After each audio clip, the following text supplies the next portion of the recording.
हद की इज्जत मामले में आज राजस्थान के CM Ashok Gehlot video conferencing के जरिए से पेश हुए हैं। मरकजी वजीर गजेंद्र सिंह शेखावत की तरफ से हद की इज्जत की शिकायत की गई। सीएम गहलोत वीडियो कॉन्फ्रेंसिंग के जरिए से राउज एवेन्यू कोर्ट में पेश हुए। कोर्ट ने गजेंद्र शेखावत के वकील को मामले से जुड़े दस्तावेजों को गहलोत के वकीलों को देने को कहा है। अब इस मामले को लेकर देखना होगा कि क्या कुछ और आगे सामने आता है, लेकिन फिलहाल अब इस मामले की अगली समाअत 28 अगस्त को होगी। तो हद की इज्जत मामले से जुड़ा हुआ पूरा केस है।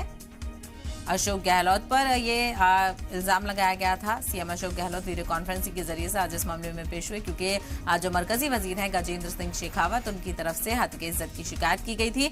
सीएम गहलोत वीडियो कॉन्फ्रेंसिंग के जरिए से राउज एवेन्यू कोर्ट में पेश हुए और इसी दरमियान कोर्ट ने गजेंद्र शेखावत के वकील को मामले से जुड़े दस्तावेजों को गहलोत के वकीलों को देने को कहा है और अब मामले की अगली समाअत 28 अगस्त को होगी।